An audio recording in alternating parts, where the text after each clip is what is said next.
You know that moment when you're talking to someone and a thought pops into your mind, sharp, important, fully formed, and then somehow 2 heartbeats later it's just gone. You stand there with that uncomfortable pause, trying to backtrack through your own mental steps like you just misplaced your keys inside your own head. It looks like forgetfulness. It looks like distraction. But psychologically, what's going on is far more interesting than a simple lapse in memory. And honestly, once you understand it, you'll never see those moments the same way again. The fascinating part is that psychologists have been documenting this pattern for decades, yet most people still blame themselves for it. They think it means they're unfocused or disorganized or bad at conversations. But the truth is so much quieter than that. Losing your train of thought doesn't usually start with stress or fatigue the way we assume.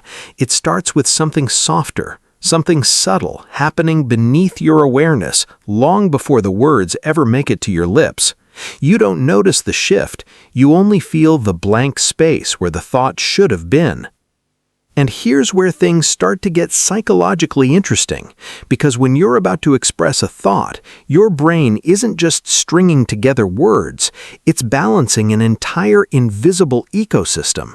It's processing context, who you're talking to, what the emotional tone of the moment is, whether the conversation feels safe or uncertain, whether you're afraid of being misunderstood. Then it layers on your internal state, your mood, your background worries, the emotional load from the day, the things you haven't said yet but are carrying around like extra weight. All of that is happening at once. Picture your mind like a table covered with small objects, some you placed there, others you barely noticed collecting over time. When a new thought tries to land, there may simply not be enough room. And instead of forcing it and risking the whole table collapsing, your brain just lets the thought fall off the edge. Not because you're forgetful, but because there wasn't enough mental space left to hold it. That's cognitive load in action, not the technical academic version, but the lived emotional version. The version that feels like you're juggling tiny mental tasks all day long, the text you haven't answered, the emotional tone of someone's comment, the worry that's been sitting quietly in the back of your mind, the decision you still haven't made. Each one takes up space, and the moment you try to reach for a new thought, your brain taps out for a second. If this already feels familiar, you might genuinely appreciate more psychological deep dives like this. If you want, you can subscribe. It helps this channel reach people who might quietly need these kinds of conversations. No pressure, just an invitation. Now here's something most people overlook. The thoughts that vanish aren't random. They're often the thoughts that matter. The vulnerable ones, the ones that require honesty or emotional clarity, the ones carrying subtle pressure, the ones that could shift the tone of the conversation.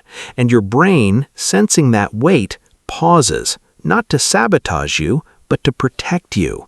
Because your mind isn't just processing language, it's managing you, your identity, your safety, your emotional balance. So when a thought carries more emotional charge than usual, your brain takes a microsecond step back to evaluate. Is this the right moment? Is this safe to say? How will this be received? That split second of evaluation can be enough to interrupt the thought completely, leaving you in that awkward silence, searching for something that was never fully lost, just momentarily put on hold. And honestly, people who lose their train of thought like this, they tend to be deep thinkers, reflective, sensitive to emotional nuance. They're the people who care about the impact of their words. They're paying attention to themselves, to others, to the environment, to the subtle pieces of a conversation that most people overlook. Their minds aren't empty. They're busy, too busy sometimes to hold every thread at once. Something subtle happens next, and researchers talk about this all the time. After you lose the thought, your brain tries to rewind the internal film. You might replay the last sentence you said. You might retrace the emotional tone of the moment. You might even physically look away, as if the thought is hiding somewhere in the corner of the room. But the rewinding rarely works because the thought didn't disappear from memory. It disappeared from attention. And attention is a fragile thing, easily pulled in multiple directions when you're emotionally or mentally overloaded. This doesn't mean you're scattered. It doesn't mean your memory is weak. What it often means is that your mental bandwidth has been stretched thin. Think of a laptop with too many tabs open, each tab taking a little bit of energy, even if you're not actively looking at it. Eventually, the system slows down, not because the laptop is broken, because it's doing too much in the background. Your brain works the same way, except instead of browser tabs, you're juggling emotions, responsibilities, uncertainties, and expectations, many of which you don't even realize are running quietly in the background. Later in the video, I want you to hear this clearly. This isn't a flaw. It's not a sign that you're bad at communicating. It's often a sign that your internal world is rich and layered. It means you're someone who thinks deeply, someone who processes the emotional environment, someone who's more sensitive to the subtleties of human interaction than you realize.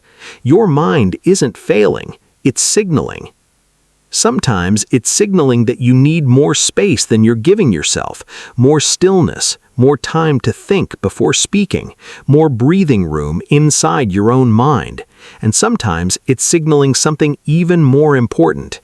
Your emotions are louder than your thoughts, not in a dramatic way, but in a quiet, persistent way that impacts your ability to hold on to things. Here's something people rarely admit. Losing your train of thought often happens when you're trying to be on for too long, when you feel like you're performing, when you're worried about being judged or misunderstood, when the conversation feels slightly out of balance. Your brain isn't malfunctioning. It's protecting you from emotional overload by dropping the least urgent thing, the thought you haven't expressed yet. And here's the gentle validation part. If this happens to you, frequently or occasionally, it's not a character flaw. It doesn't mean you're scatterbrained. It doesn't mean you're less intelligent. It may simply mean your mind is asking for a different kind of balance, a slower pace, a moment to breathe, a chance to catch up to everything you're carrying internally. Because once you understand this pattern, once you recognize it as something meaningful instead of something embarrassing, you start treating yourself differently, with more patience, with more softness. You stop blaming yourself for every mental pause and start recognizing it as a sign of everything your brain is managing at once. And sometimes, understanding a small psychological pattern like this is enough to change how you move through your own life. You begin to notice the overload before it happens. You start seeing the emotional weight behind your thoughts. You give yourself more grace in conversations. And maybe for the first time, you stop calling yourself forgetful and start calling yourself what you truly are, human. And once you see this pattern, you really do start noticing it everywhere, not with frustration, but with recognition, a kind of quiet clarity that makes everything feel a little more manageable, a little more human, a little more like you finally understand yourself at a deeper level. If you'd like more psychology explained in a way that actually feels human, feel free to subscribe or join the channel. It genuinely helps, and I'd love to have you here for the next conversation.